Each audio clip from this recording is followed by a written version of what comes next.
Welcome back to Cliffieland. This is week in country number 48 on our second attempt of cooking the food of every country in the world, and tonight we're up to the nation of Djibouti. Djibouti, a small nation located in the Horn of Africa, is neighbored by Ethiopia, Eritrea, and Somalia. It is on the Red Sea and the Gulf of Aden. Strategically located, it's a very small nation, formerly part of the Kingdom of Punt, and then later in the 19th century French Somaliland. Its primary languages are French and Arabic, and there aren't a whole lot of sources for recipes from Djibouti. Its food is very similar to that of its neighboring nations. And tonight we're doing the same dish as we did last time around, except for one. So let's take a look and see how things went when we tried this last time.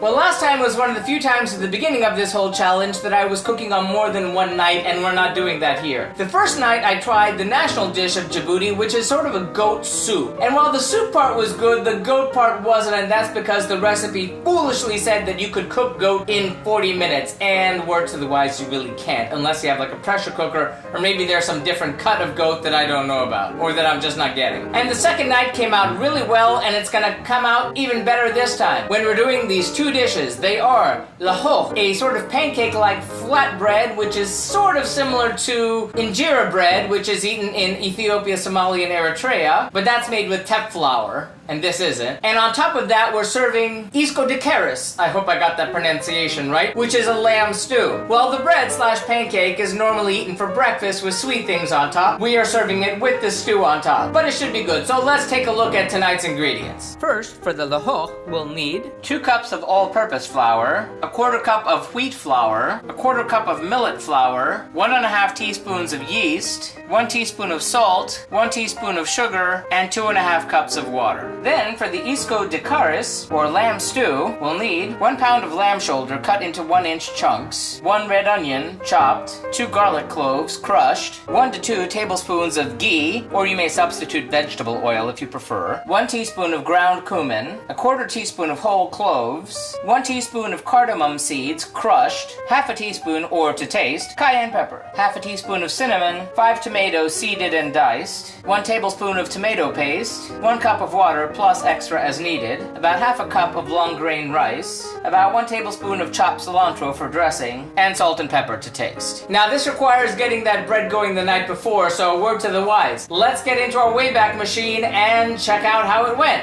Go! The night before dinner, in a large bowl, mix all-purpose flour, whole wheat flour, millet flour, salt, sugar, yeast, and water. Whisk together the ingredients, cover and refrigerate overnight. Remove the batter from the fridge and bring to room temperature. Coat a cast iron skillet with vegetable oil.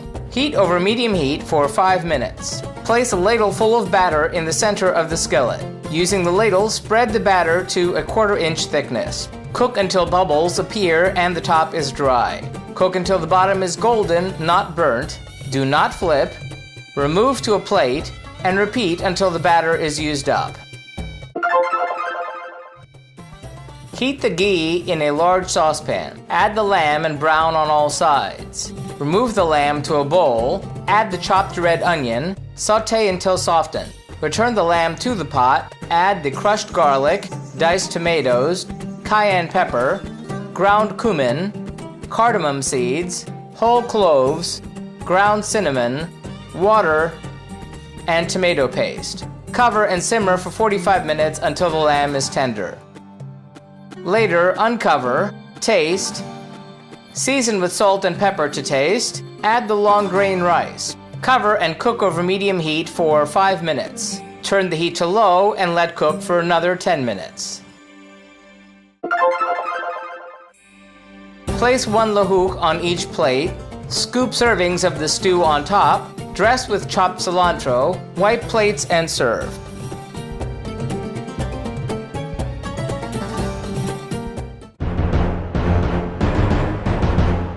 how did it all turn out? Well, this time that bread came out perfectly. Last time I was surprised that it seemed more like a flatbread than a pancake because it wasn't soft. This time it definitely was soft like a pancake, so I got it right this time. It had that lovely flavor of millet that went along with the yeastiness of it. It was very much like a pancake. So the laxoox I'm gonna give 4 stars. I'm hoping to work the leftovers into breakfast or lunch at some point, with some other things on top. And how about that stew? Whoa, that was really great. Now I have seen recipes that involved a lot more rice than this did, but this seemed to be the right amount. The lamb was nice and juicy. That spice combination was out of this world. It was really nice, especially on top of that, and it was a surprisingly simple dish to cook. I'm gonna give the Skoudehkaris 4 out of 5 globes. Really good. Good on Djibouti. And look, we made it through without any booty puns. Imagine that. Or does that count as one? Well, that does it for Djibouti. Remember, if you'd like to see our streams live when they happen every Tuesday night, be sure to follow us on Periscope or Busker.